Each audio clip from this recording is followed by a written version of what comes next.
آج جو ہمارا بیان کا موضوع ہے کہ رمضان کا استقبال کیسے کیا جائے، رمضان کی پریپریشن کیسے کی جائے۔ دیکھیں، ہمارے گھر پہ جب کوئی مہمان آتا ہے ہم اس کی تیاری کرتے ہیں، اس کے لیے ہم ایک اچھی یوں سمجھیے کہ پریپریشن کرتے ہیں، اور جیسا مہمان ویسی تیاری۔ جس کے لیے دل میں زیادہ محبت ہوتی ہے اس کے لیے ہم زیادہ تیاری کرتے ہیں۔ تو اب ذرا آپ سوچئے کہ ایسا مہمان جو ہماری مغفرت کروانے آ رہا ہے، ایسا مہمان جو ہمیں بخشوانے آ رہا ہے، تو پھر ہمیں اس کے لیے کتنی کوشش کرنی چاہیے۔ تو آج یہاں پر جو ہم حاضر ہوئے ہیں، اللہ کرے کہ ہم رمضان کا صحیح معنوں میں استقبال کرنے میں کامیاب ہو جائیں۔ رمضان اللہ کا احسان ہے۔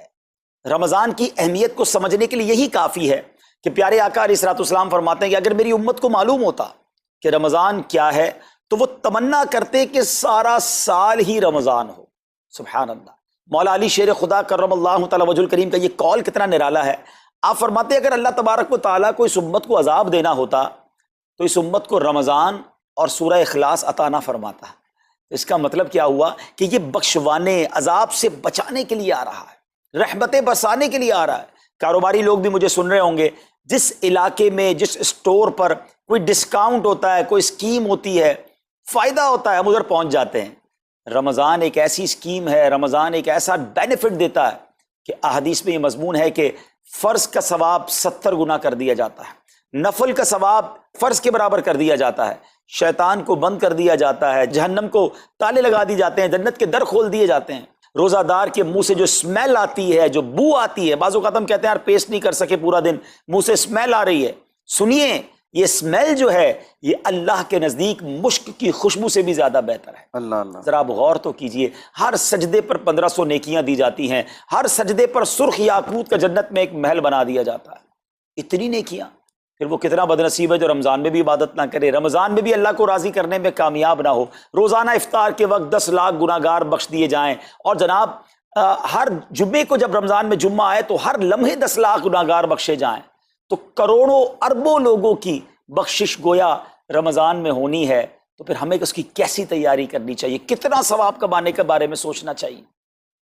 لیکن یہاں ایک اور بڑی امپورٹنٹ بات ہے، ایک تو رمضان میں نیکیاں کرنی ہے، دوسرا بڑا کام یہ کرنا ہے کہ ہمیں رمضان میں گناہوں سے بچنا ہے، کیونکہ عادتیں تو ساتھ ہی لگی ہوئی ہیں نا۔ شیطان بند ہے لیکن ہماری اپنی عادتیں، جس کی روز حرام دیکھنے کی عادت ہے، حرام سننے کی عادت ہے، حرام بولنے کی عادت ہے، ایسا تو نہیں ہوگا نا چاند آتے ہی سارے سوئچ آف ہو جائیں گے، وہ عادتیں ساتھ ہی چل رہی ہوتی ہیں۔ غور کیجئے کہ رمضان میں جو گناہ کرتا ہے نا، اس کا عذاب بھی بڑھ جاتا ہے، اس کی پنشمنٹ بھی بڑھ جاتی ہے۔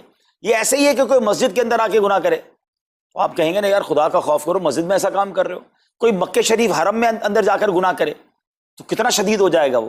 تو رمضان جب اتنا مقدس مہینہ ہے، اس میں گناہ کرنا، اس کی پنشمنٹ بھی زیادہ ہے۔ ایک بار مولا علی شیر خدا کرم اللہ تعالی وجہ الکریم نے ایک قبر والے کا حال دیکھا، اور دیکھا اس قبر والے پر عذاب ہو رہا ہے، اور وہ چلانے لگا، عرض کرنے لگا اے علی میری مدد فرمائیے، اللہ کی بارگاہ میں سفارش کیجئے۔ مولا علی شیر خدا نے ہاتھ اٹھائے کہ اے مولا اسے بخش دے۔ ارشاد ہوا اے علی اس کی سفارش نہ کریں۔ عرض کی مولا وجہ کیا ہے؟ ارشاد فرمائے رمضان کے روزے تو رکھتا تھا مگر رات گناہوں سے باز نہیں آتا تھا۔ روزے رکھ کر گناہ کرنے والے کو اتنا عذاب، تو جو روزے ہی نہ رکھے، ایسے بھی لوگ ہیں جو رمضان میں روزے نہیں رکھتے۔ پلیز اس کو ایزی نہ لیں۔ ہمیں نہیں معلوم، پتہ نہیں اگلا رمضان پھر نصیب ہوگا کہ نہیں۔ پچھلے رمضان میں کتنے لوگ تھے جو ہمارے ساتھ تھے، اس رمضان میں نہیں ہے۔ اور اللہ پہلے تو ہم یہ دعا کرتے ہیں اللہ ہمیں یہ رمضان بھی عطا کر دے۔ زندگی کا کیا بھروسہ، دنیا کی جو کیفیت ہے آپ کے سامنے ہے، کبھی بھی جا سکتے ہیں۔ تو پھر اس رمضان کو تو سمجھ لیں بس ایک موقع بنا دیں، لائف چینجنگ ایکسپیرینس بنا دیں کہ بس اس میں عبادت کرنی ہے، اس میں خوب سجدے کرنے ہیں، اس میں روزے رکھنے ہیں، اس میں تراویح پڑھنی ہے، اس میں گناہ نہیں کرنے ہیں۔ اور آئیے میں آپ کو بتاتا ہوں کہ نبی پاک صلی اللہ تعالی علیہ وسلم رمضان کیسے گزارتے تھے۔ ایک مسلمان کے لیے اس سے بہترین رول ماڈل کیا ہوگا کہ رمضان میرے آقا کیسے گزارتے۔ تو مختلف احادیث کا جو سمری ہے وہ یہ ہے کہ نبی پاک علیہ السلام عبادت میں کمر بستہ ہو جاتے، بستر پر کم تشریف لاتے۔ بی بی عائشہ فرماتی ہیں کہ نبی پاک کے چہرے کا رنگ بدل جاتا تھا، متغیر ہو جاتا۔ کیوں؟ کہ نبی پاک پر خوف خدا طاری ہوتا، آپ گر گڑاتے، آپ رات بھر التجائیں کرتے۔ میرے آقا رو رو کر دعاؤں میں رمضان گزارے، چہرے کا رنگ بدل جائے۔ اور یہاں کچھ لوگ تو وہ ہیں کہ جن کا وزن ہی بڑھ جاتا ہے رمضان میں، اتنا کھانا کھانا ہے، سحری میں زیادہ کھانا ہے کہ سارا دن بھوکا رہنا ہے، افطار میں اس لیے زیادہ کھانا ہے کہ پورا دن بھوکا رہے تھے، پھر رات کو 2-3 بار مزید کھانا ہے کیونکہ کل روزہ رکھنا ہے۔ تو رمضان فوڈ فیسٹیول نہیں ہے، رمضان عبادت کے لیے آیا ہے۔ لوگ تیاری کر رہے ہوں گے ابھی بھی رمضان کی، وہ کیا کر رہے ہوں گے کہ افطار میں کیا پکانا ہے، سحری میں کیا پکانا ہے، کون سا آئٹم شارٹ ہے۔ نہیں میرے بیچ اسلامی بات، یہ جو بھوک کا احساس ہے نا روزے میں، اس کی حکمت علماء نے بیان کی ہے کہ بھوک غربت کا احساس دلاتی ہے، فقیری کا احساس دلاتی ہے، بندے کا غرور تکبر بیٹھ جاتا ہے، کتنے نقاہت میں آ جاتے ہیں ہم، ہمت ہی نہیں ہوتی کوئی کام کرنے کی۔ تو یہ احساس دلاتی ہے کہ تیری اوقات کیا ہے، غریب کیسے زندگی گزارتا ہے، فقیر کیسے زندگی گزارتا ہے۔ لیکن کچھ لوگ وہ ہیں جن کو بھوک ہی نہیں لگتی کیونکہ وہ اتنا کھا لیتے ہیں یا پھر سوتے ہی رہتے ہیں۔ روزے کی حکمت یہ نہیں ہے، نبی پاک آنسو بہاتے تھے، آقا کا چہرے کا رنگ بدل جاتا، اور پھر بتایا کہ رمضان میں جب جبریل امین نبی پاک علیہ الصلوۃ والسلام کے پاس آتے تو آقا علیہ الصلوۃ والسلام ان کے ساتھ قرآن پاک کا دور فرماتے۔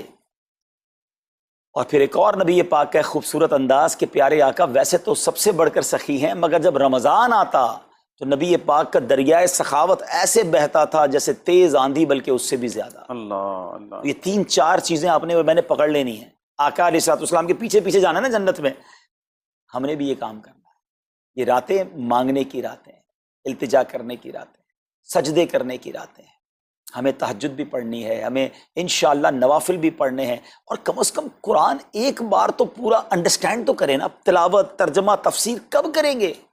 بڑی بڑی ڈگریاں ہیں، بڑے بڑے پاسپورٹ اور جناب بہت سارا سرمایہ ہے، مگر ایک بار بھی قرآن پورا ترجمے اور تفسیر سے نہیں پڑھا ہوگا۔ بہت سارے لوگ ایسے ہیں، ذرا سوچئے نا۔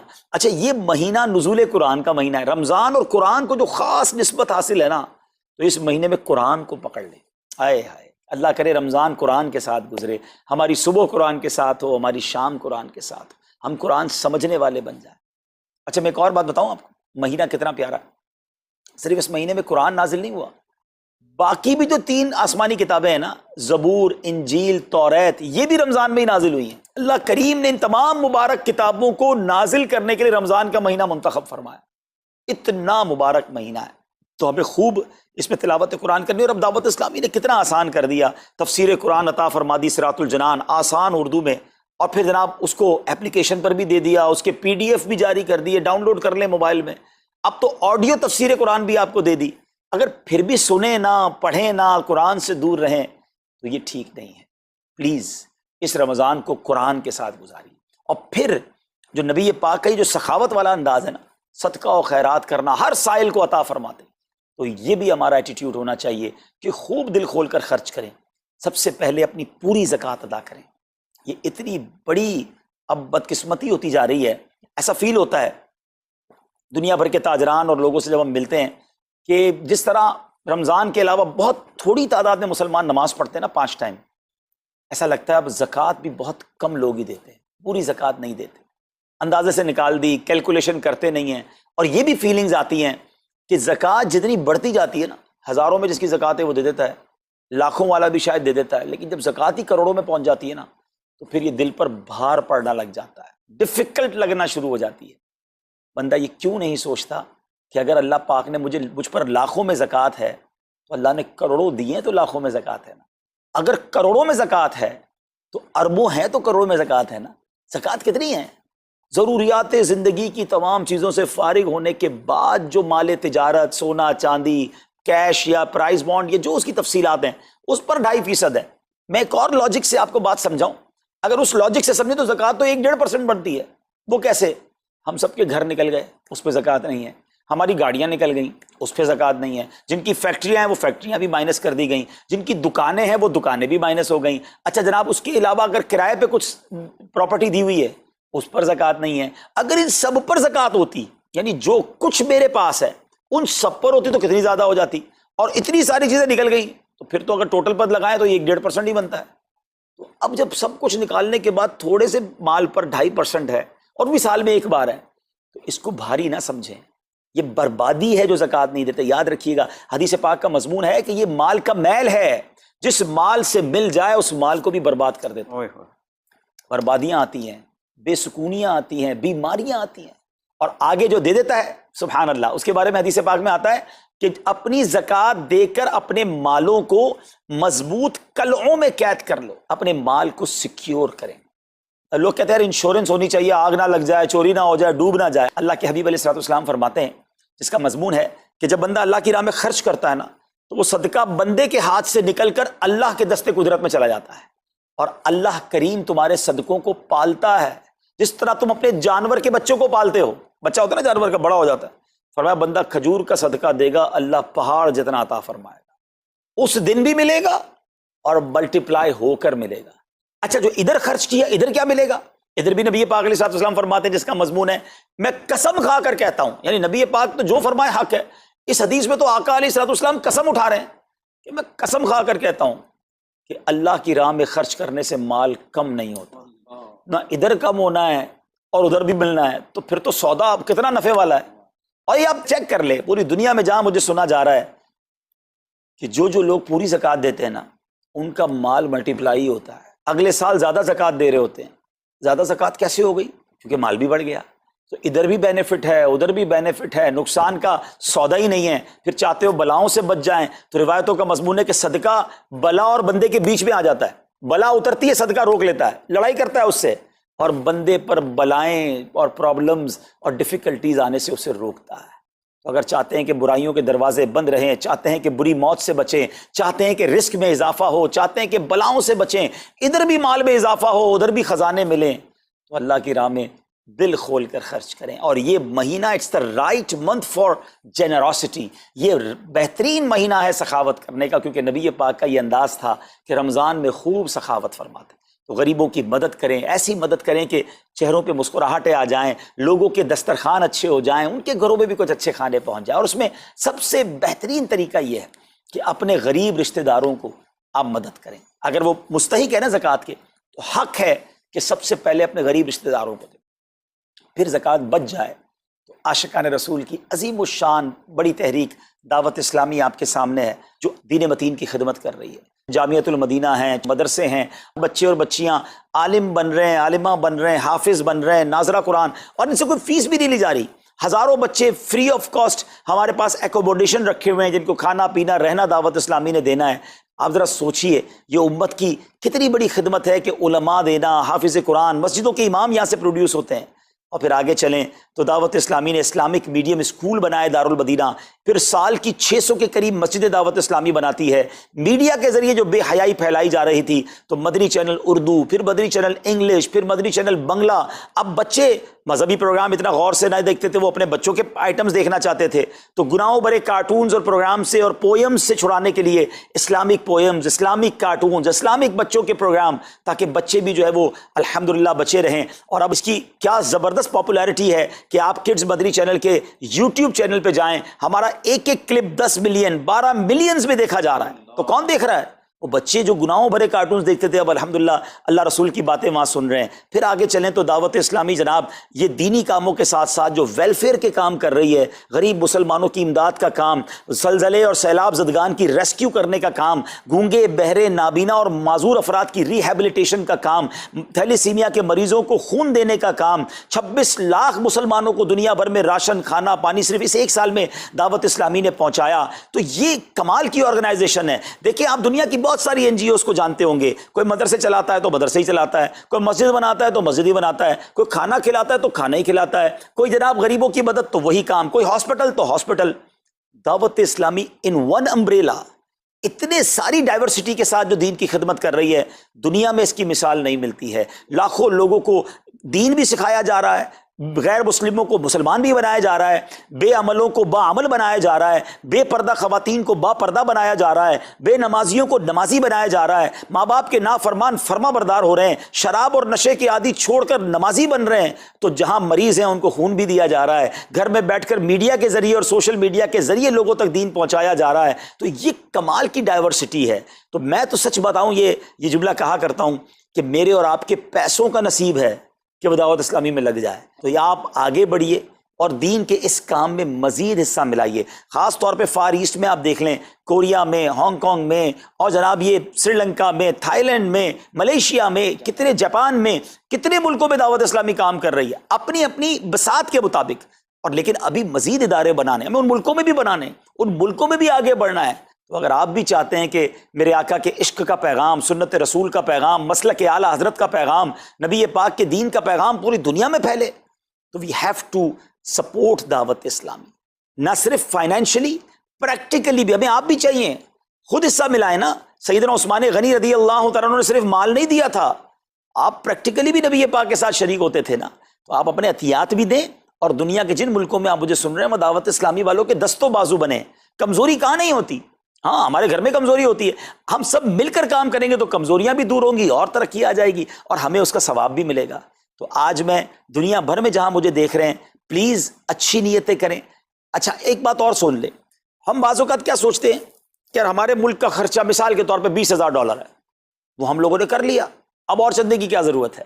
دعوت اسلامی کسی ایک ملک کی نہیں ہے، انٹرنیشنل دعوت اسلامی کے لیے سوچیں. دنیا میں جہاں بھی دین کا کام ہو رہا ہے وہ میرا ہے. یہ میں اپنے ملک اور اپنی سٹی کے بارے میں سوچوں گا تو شاید میں بڑا کام نہ کر سکوں. آپ کو تو موقع مل رہا ہے انٹرنیشنلی مدنی کاموں میں اپنا حصہ ملائیں. تو دعوت اسلامی کو دل کھول کر سپورٹ کریں. ہم انشاءاللہ جتنے عطیات بڑھیں گے انشاءاللہ مزید مدنی کام بڑھانے کا ارادہ رکھتے ہیں. اللہ کریم اپنی بارگاہ میں ہم سب کا جمع ہونا قبول فرمائے اور دل کھول کر خرچ کرنا نصیب فرمائے، اور اس رمضان کو ہماری مغفرت کا ذریعہ بنا دے. اس رمضان کو نبی پاک علیہ الصلوۃ والسلام کے نقش قدم کے مطابق چل کر گزارنے کی توفیق عطا فرمائے. صلو علی الحبیب صلی اللہ تعالی علی محمد صلی اللہ علیہ وسلم. میرے اعمال کی اصلاح کرم سے کر دے. الحمدللہ رب العالمین والصلاة والسلام على سید المرسلین، اما بعد فاعوذ باللہ من الشیطان الرجیم، بسم اللہ الرحمن الرحیم. الصلاة والسلام علیک یا رسول اللہ وعلى آلک واصحابک یا حبیب اللہ. الصلاة والسلام علیک یا نبی اللہ وعلى آلک واصحابک یا نور اللہ. قبر کا سفر ہم سب نے کرنا ہے. آج ہمارے گھر میں لائٹ جائے تو جنریٹر ہونا چاہیے. گرمی میں بغیر لائٹ کے جس کو نیند نہ آتی ہو، نرم تکیہ نہ ہو تو نیند نہ آتی ہو، نرم بستر نہ ہو تو جسے نیند نہ آتی ہو، جس کے کمرے میں اگر اندھیرے میں کوئی چھوٹا سا کیڑا آ جائے، کوئی چوہا آ جائے، چھپکلی آ جائے تو جس کی چیخ نکل جاتی ہو، جس کو اکیلے کمرے میں اندھیرے میں ڈر لگتا ہو.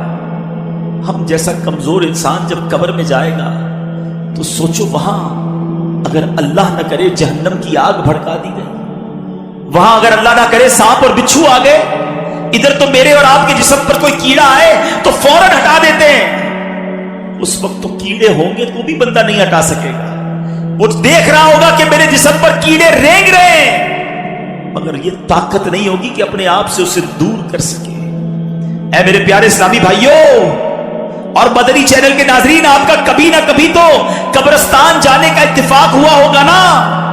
یہ جو قبریں اوپر سے ساری ایک جیسی دکھائی دیتی ہیں، اندر سے ایک جیسی نہیں ہوتی ہیں. دنیا میں اگر آپ کسی ایک کالونی میں جائیں، غریبوں کی آبادی میں جائیں تو مکان دیکھ کر پتہ چل جاتا ہے غریب رہتے ہیں ادھر. امیر کے علاقے میں جائیں تو کوٹھیاں دیکھ کر سمجھ آ جاتا ہے کہ ان کوٹھیوں میں امیر اور سکون سے رہنے والے رہ رہے ہیں. مگر قبروں کو دیکھ کر پتہ نہیں چلتا، دکھتی ساری ایک جیسی ہیں مگر ہر قبر کی داستان جدا ہے. کوئی تو قبر میں جنت کی نعمتیں لوٹ رہا ہے، کوئی تو قبر میں جلوائے مصطفیٰ میں گم ہے، کسی کی قبر میں تو جنت کی کھڑکی کھلی ہوئی ہے، کوئی تو اپنی قبر میں نم کا نومت العروس کے مزے لوٹ رہا ہے. کسی کو تو قبر ایسے دبا رہی ہے جیسے ماں گود میں اپنے بچے کو پیار سے دباتی ہے. مگر اسی قبرستان میں کوئی قبر ایسی بھی ہوتی ہے پیارے اسلامی بھائیوں جس میں سانپ اور بچھو اس قبر والے کو عذاب دے رہے ہوتے ہیں. میرے آقا نے اس طرح انگلیاں کر کے بتایا. عذاب کی ایک صورت سرور کائنات علیہ الصلوۃ والسلام نے اس طرح کر کے بتائی کہ بے نمازی کو قبر ایسے دبائے گی کہ جیسے پسلیاں ٹوٹ پھوٹ کر ایک دوسرے میں پیوست ہو جائیں گی. کسی کو قبر نے چکنا چور کر دیا ہوتا ہے، کسی کی قبر میں جہنم کی کھڑکی کھلی ہوتی ہے، اسی قبرستان میں کسی قبر میں آگ بھڑک رہی ہوتی ہے. اشجع الاقرع، حدیث میں اس سانپ کا نام بھی بیان کیا گیا. اللہ جس سے ناراض ہو، اشجع الاقرع، اندھا سانپ ہے. جو قبر میں مردے کو ڈنک مارے گا تو 70 گز مردہ زمین میں دھس جائے. یہ عذاب بھی احادیث میں ہی بیان ہوئے. اے پیارے اسلامی بھائیوں، یہ زندگی تو تھوڑی ہے نا، وہ زندگی بڑی ہے. اس دنیا میں کم رہنا ہے، اس دنیا میں زیادہ رہنا ہے، تو پھر کیوں نہ ادھر کی بات کریں. جلیل القدر تابعی سیدنا حسن بصری رحمت اللہ تعالی علیہ ایک بار اپنے گھر کے دروازے پر تشریف فرما تھے. وہاں سے جنازہ گزرا، آپ بھی اٹھے اور جنازے کے پیچھے چل دیے. جنازے کے نیچے ایک چھوٹی بچی زاروں کتار دوڑتی ہوئی اس جنازے کے ساتھ ساتھ جا رہی تھی اور کہہ رہی تھی، اے بابا جان، آج مجھ پر وہ وقت آیا ہے کہ پہلے کبھی نہ آیا تھا. حضرت سیدنا حسن بصری رحمت اللہ تعالی علیہ نے جب یہ درد بھری آواز سنی تو آنکھیں اشکبار اور دل بے قرار ہو گیا. دستے شفقت اس یتیم بچی کے سر پر پھیرتے ہوئے آپ نے فرمایا، بیٹی تم پر نہیں، تمہارے مرحوم بابا جان پر وہ وقت آیا ہے جو آج سے پہلے ان پر کبھی نہ آیا تھا. دوسرے دن آپ نے دیکھا کہ وہی چھوٹی بچی آنسو بہاتی ہوئی قبرستان کی طرف جا رہی ہے. باپ سے بڑی محبت تھی، اس سے رہا نہیں جا رہا تھا، وہ قبرستان جا رہی ہے. سیدنا حسن بصری رحمت اللہ تعالی علیہ بھی حصول عبرت کے لیے اس بچی کے پیچھے پیچھے قبرستان کی طرف چل دیے. جب قبرستان پہنچ کر وہ چھوٹی بچی اپنے والد مرحوم کی قبر سے لپٹ گئی، حضرت سیدنا حسن بصری جھاڑیوں کے پیچھے بیٹھ گئے، چھپ گئے کہ دیکھوں یہ بچی کیا کہتی ہے. وہ چھوٹی بچی اپنے رخسار اپنے بابا جان کی قبر کی مٹی سے لگا کر کہتی ہے، اے بابا جان، آپ نے اندھیرے میں چراغ اور غم خار کے بغیر قبر کی پہلی رات کیسے گزاری؟ اے بابا جان، کل رات تو میں نے گھر میں آپ کے لیے چراغ جلایا تھا، آج رات قبر میں چراغ کس نے روشن کیا ہوگا؟ اے بابا جان، کل رات گھر کے اندر میں نے آپ کے لیے بچھونا بچھایا تھا، آج رات قبر میں بچھونا کس نے بچھایا ہوگا؟ اے بابا جان، کل میں نے آپ کے جسم پر چادر اڑائی تھی، آج رات آپ کو قبر میں کس نے چادر اڑائی؟ اے بابا جان، کل تو آپ کو جب بھوک لگی تھی تو میں نے آپ کو کھانا پیش کیا تھا، آج رات قبر میں جب آپ کو بھوک لگی تو کس نے کھانا دیا ہوگا؟ سیدنا حسن بصری غم کی ماری اور اس دکھیاری بچی کی یہ باتیں سن کر رو پڑے. قریب آئے اور کہا، بیٹی اس طرح نہیں بلکہ یوں کہو، اے بابا جان، دفن کے وقت آپ کا چہرہ قبلہ رخ کیا گیا تھا، کیا اب بھی آپ کا چہرہ اس حالت پر ہے یا آپ کا چہرہ پھیر دیا گیا ہے؟ اے بابا جان، آپ کو صاف ستھرا کفن پہنایا گیا تھا. اے عاشقان رسول، ذرا اپنا سر جھکا کر آنکھیں بند کر کے اپنے بارے میں سوچو. جب ہم قبر میں جائیں گے تو ہمیں بھی ہمارے دوست قبر میں ایک چہرہ تو قبلہ رو کر دیں گے نا، کفن تو صاف ستھرا پہنائیں گے، مگر اس کے بعد کیا ہو سکتا ہے؟ سیدنا حسن بصری کہتے ہیں، اپنے والد سے یہ پوچھو کہ بابا جان، کل تو آپ کو صاف ستھرا کفن پہنا کر دفنایا گیا تھا، کیا اب بھی وہ صاف ستھرا ہے؟ اے بابا جان، آپ کو قبر میں صحیح اور سالم بدن کے ساتھ رکھا گیا تھا، کیا اب بھی جسم سلامت ہے یا اسے کیڑوں نے کھا لیا ہے؟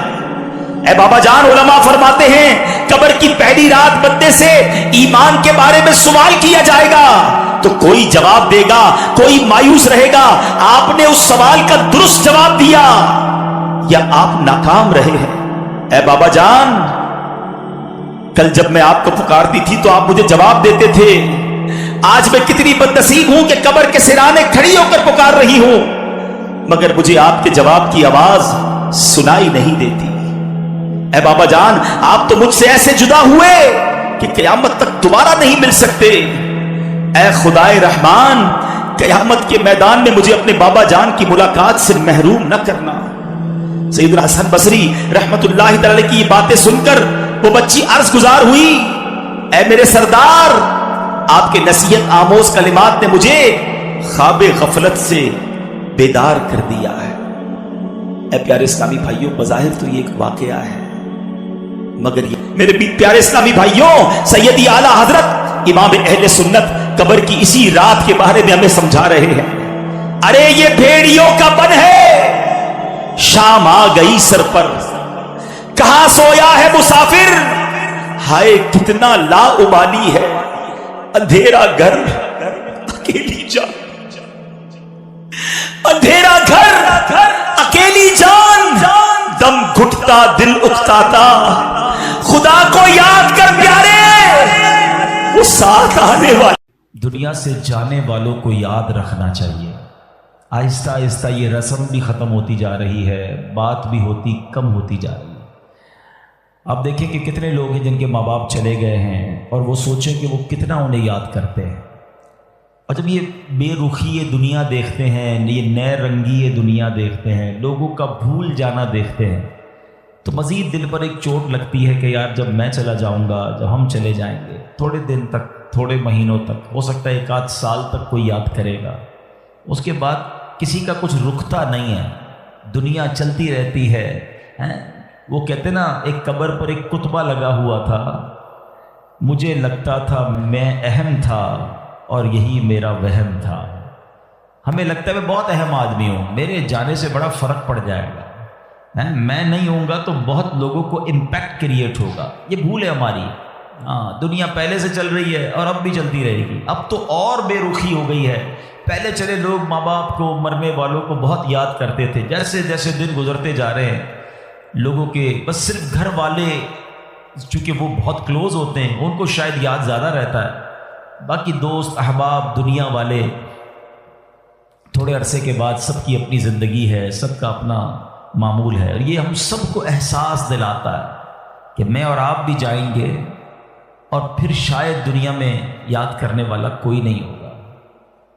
لیکن